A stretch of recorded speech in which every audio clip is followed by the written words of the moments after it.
नमस्कार साथियों, स्वागत है आप सभी का ट्रिकी हिंदी पाठशाला में। साथियों, हिंदी अपनों की भाषा, सपनों की भाषा। पढ़ें, बोलें, सीखें और गर्व करें। आज मैं बताने वाली हूँ स्वर संधि। और स्वर संधि को बताने से पहले ही एक बार मैं फिर से बता दूं कि संधि के बारे में मैं आगे की वीडियो में मैं बता चुकी हूँ।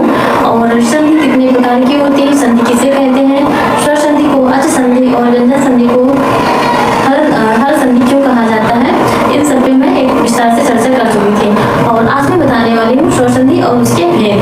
तो संधि को शुरू करने से पहले एक बार बता दूं कि जो वर्णों के मेल से जो विकल्प उत्पन्न होता है उसे संधि कहते हैं। संधि 3 प्रकार की होती है, स्वर संधि, व्यंजन संधि और विसर्ग संधि।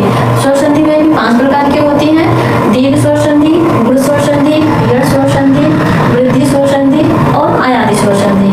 तो यहाँ पे संधि और समास में क्या अंतर होता है, एक बार थोड़ा सा उसको जान लेना चाहिए। तो जो संधि होती है उसमें वर्णों का मेल होता है, जबकि समास में 2 पदों का योग होता है। संधि में 2 वर्णों का मेल होता है, जबकि समास में 2 पदों का मेल होता है। जब संधि में जो अलगाव किया जाता है उसे विच्छेद कहते हैं, और समास में जो अलगाव किया जाता है उसे हम विग्रह कहते हैं। तो यहाँ पे देखिए, संधि में 2 वर्णों का, जबकि समास में 2 पदों का योग होता है। संधि में 2 वर्णों के मेल और विकार की संभावना होती है, जबकि समास में ऐसा कुछ नहीं होता है। तो यहाँ पे ये इसके अलग अलग भेद हैं, अंतर है।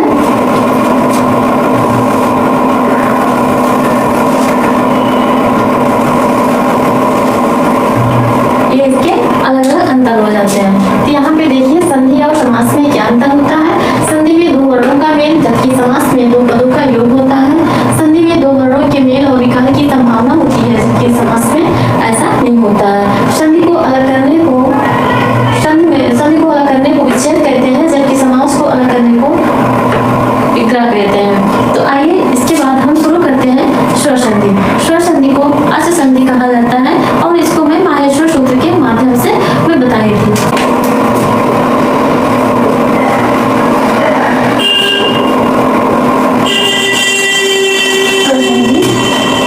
इसे बोला जाता है अच संधि। अच संधि इसे क्यों कहा जाता है, क्योंकि मैं बताई थी कि जो 14 माहेश्वर सूत्र हैं, अयोड़, ऋलिक, एओंग, अयौच, क्या है अयौच, ये क्या हो गए, ये माहेश्वर सूत्र है 1, 2, 3 और 4। तो इसमें हो गए अ, ई, उ, ऋ, ऋ, ए, ओ, ऐ, औ। इसको ऐसे लिख लेंगे अ, ई, उ, ये जोड़ा है, ये इसमें हलंत लगा हुआ है, इसको नहीं गिना जाता है। जो जितने हलंत लगे हुए हैं ये नहीं गिना जाएगा। तो क्या हो जाएगा, आ, ई, उ,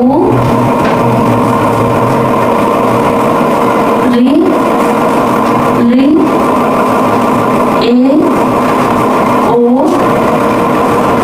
ऐ, औ। यहाँ से लेके ये पहला अक्षर और ये अंतिम, इन चारों में से आ को और चा को जोड़ दिया जाता है, ये हो जाता है अच।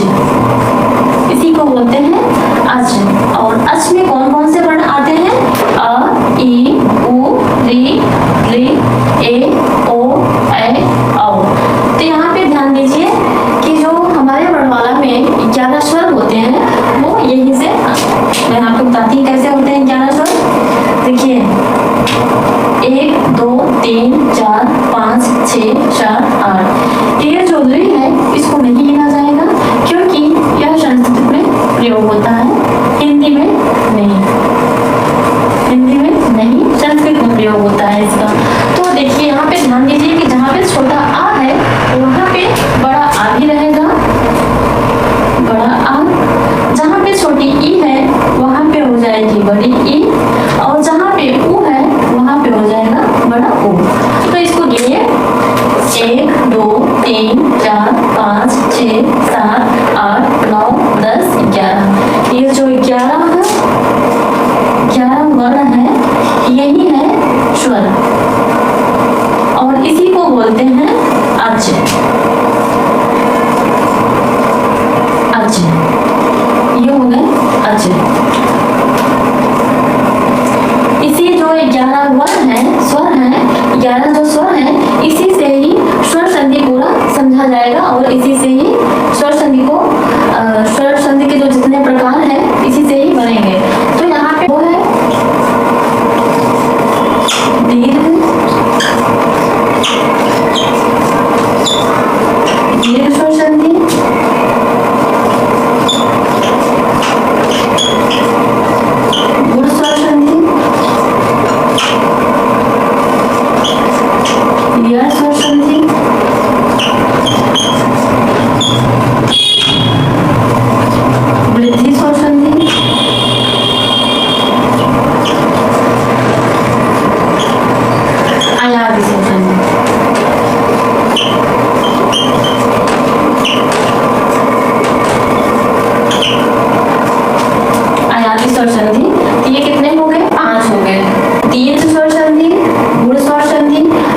5 5 आ गए।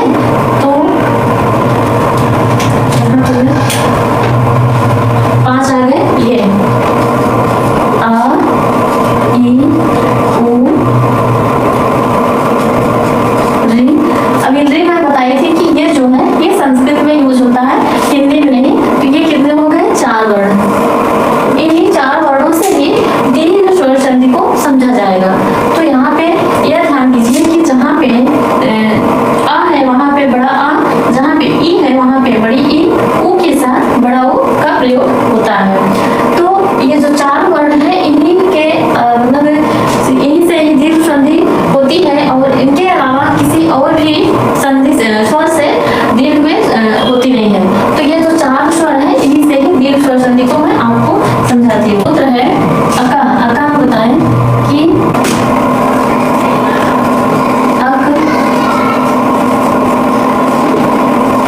अक प्रत्याहार। अक में कितने आएंगे? 4। आ ई उ और ऋ। अक प्रत्याहार के बाद क्या है? अकः श्रवणे दीर्घः। अक प्रत्याहार के बाद श्रवण उसी का समान वर्ण, जैसे ये आ है, ई है, उ है, और इसी के बाद समान वर्ण आए। जैसे आ के बाद आ आए, ई के बाद ई आए, उ के बाद उ आए, इसी को बोलते हैं समान वर्ण। अगर आ के बाद ई आ जाए तो वो आ समान वर्ण हो जाएगा। तो इसका सूत्र जो है अकः श्रवणे, अक प्रत्याहार के बाद उसी वर्ण का समान वर्ण आ जाए तो अक प्रत्याहार के बाद, अक प्रत्याहार के बाद समान वर्ण आए तो समान वर्ण आए तो जाता है।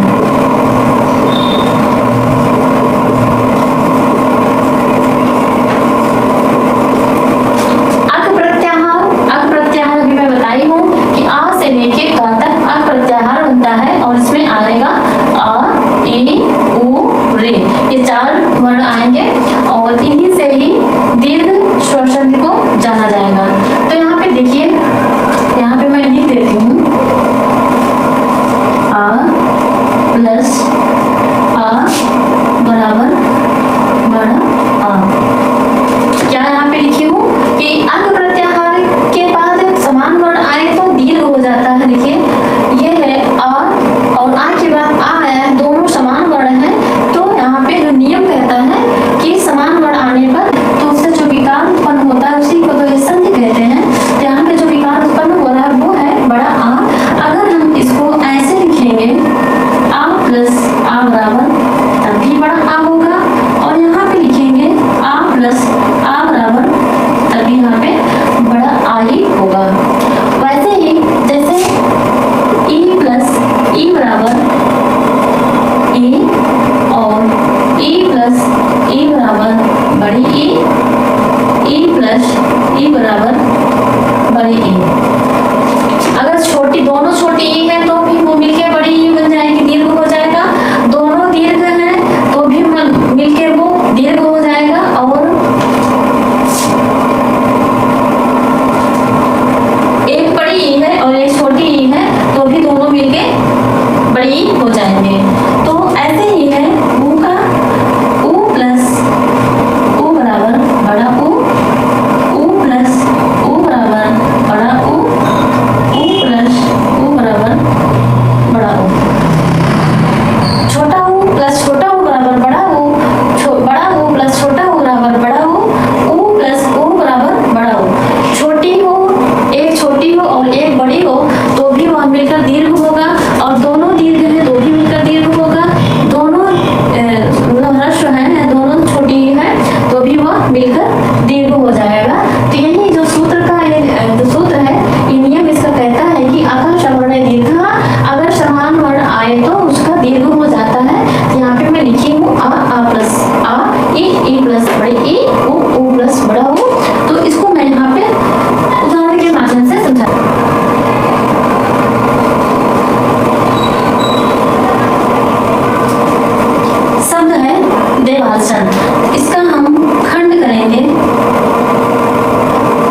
विच्छेद है।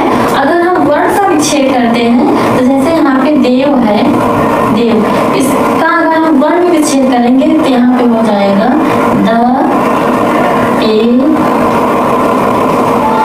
व अ। ऐसे इसका अगर हम वर्ण विच्छेद करेंगे तो इसका ऐसे, तो ऐसे यहाँ पे भी जब इसका आ यहाँ पे आ जाएगा, देखिए यहाँ जब तक हलंत नहीं है तब तक यहाँ पे स्वर है, और अगर यहाँ पे हलंत लग गया तो समझिए कि स्वर नहीं है। तो ऐसे ही इसका हो जाएगा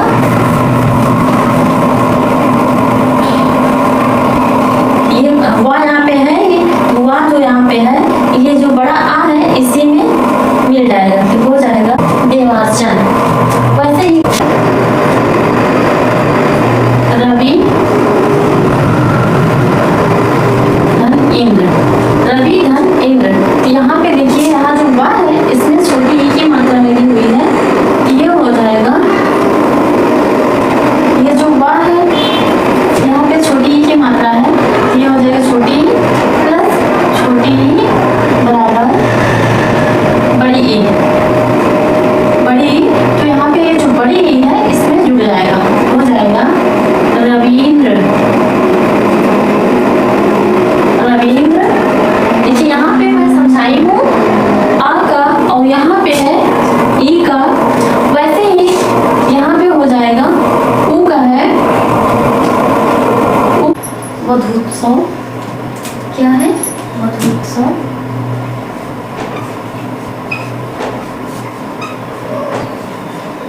वधूत्सव। अगर इसका हम संधि विच्छेद करेंगे तो ये हो जाएगा वधु। मैं संधि विच्छेद से ही बताती हूँ।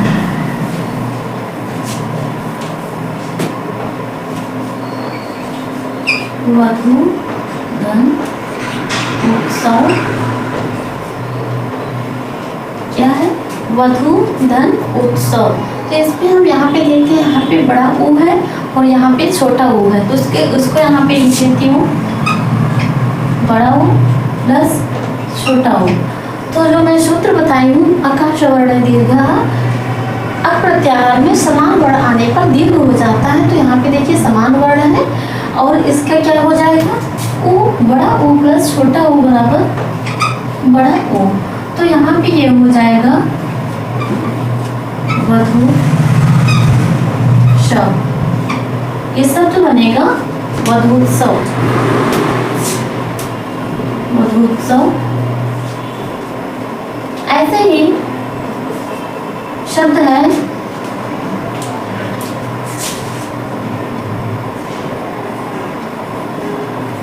लघु प्लस ऊर्मी, लघु प्लस ऊर्मी। तो यहाँ पे है छोटा ऊ और यहाँ पे है बड़ा ऊ, तो ये हो जाएगा छोटा ऊ प्लस बड़ा ऊ बराबर, ये इसका क्या हो जाएगा बड़ा ऊ हो जाएगा। चाहे छोटा ऊ प्लस बड़ा ऊ हो तो भी दीर्घ बनेगा, बड़ा ऊ प्लस बड़ा ऊ हो तब भी दीर्घ बनेगा, और बड़ा ऊ प्लस छोटा ऊ तब भी दीर्घ ही बनेगा। तो ये हो जाएगा इसका जो शब्द है वो बनेगा लघूर्मी, लघूर्मी। ऐसे ही शब्द है अनु प्लस उदित, अनु प्लस उदित। तो इसका जो सूत्र बनेगा खंड करने पर ये हो गया छोटा ऊ प्लस छोटा ऊ, तो छोटा ऊ प्लस छोटा ऊ ये हो गया बड़ा ऊ, और ये शब्द बनेगा अनुदित, अनुदित। यह शुद्ध अशुद्ध में पूछा जाता है, ये शुद्ध है और अनुदित ये अशुद्ध है, ये शुद्ध है और ये अशुद्ध है। ऐसे ही शब्द बनेगा मुनि ईश्वर, ईश्वर। तो यहाँ पे देखिए ये यहाँ पे छोटी ई की मात्रा है ना में, और यहाँ पे बड़ी ई है, तो छोटी ई और बड़ी ई बन जाएगा, यहाँ पे ये इसका दीर्घ हो जाएगा और हो जाएगा बड़ी ए। यहाँ जो ये ना है ना में किसकी मात्रा लगेगी, बड़ी ई की मात्रा लगेगी। तो यहाँ पे शब्द बनेगा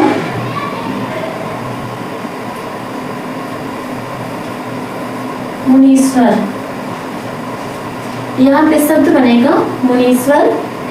ऐसे ही शब्द है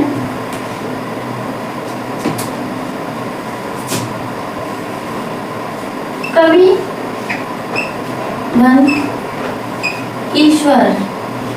क्या है, कवि धन ईश्वर। तो यहाँ पे देखिए, यहाँ पे है छोटी ई और यहाँ पे है बड़ी ई। तो छोटी ई और बड़ी ई मिला के हो जाएगा बड़ी ई, बड़ी ई। और शब्द बनेगा कवीश्वर, कवीश्वर, कवीश्वर। और शब्द है ऊर्जा, भू धन ऊर्जा। तो यहाँ पे देखिए, यहाँ पे शब्द है भू। भू में भा में बड़ा ऊ की मात्रा है और यहाँ पे भी बड़ा ऊ है। तो ये हो जाएगा इसका मिला के बड़ा ऊ, और बड़ा ऊ जो है वो ऊ में जुड़ जाएगा। ये हो जाएगा भूर्जा, भूर्जा। क्या हो जाएगा, भूर्जा। ऐसे ही शब्द है मातृ, मातृ प्लस ऋण। यहाँ पे देखिए, ता में री की मात्रा है, यहाँ पे री और यहाँ पे री। ये हो जाएगा इसका री। ये शब्द बनेगा मातृ। क्या शब्द बनेगा, मातृ, मातृ। ऐसे ही शब्द है अवनी। देखिए, अवनी, अवनी प्लस इंद्र। तो यहाँ पे देखिए, यहाँ पे ना में जो है बड़ी ई की मात्रा है। किसकी मात्रा है, बड़ी ई की, बड़ी ई। और यहाँ पे है छोटी ई। तो छोटी ई और बड़ी ई बना मिला के हो जाएगा बड़ी ई। तो यहाँ पे जो शब्द बनेगा वो हो जाएगा अवनींद्र, अवनींद्र। तो ऐसे ही शब्द है पितृण, पितृ धन ऋण। तो यहाँ पे ता में री की मात्रा है, री, और यहाँ पे भी री। तो ये हो जाएगा री, और शब्द बनेगा पितृण। क्या बनेगा, पितृण।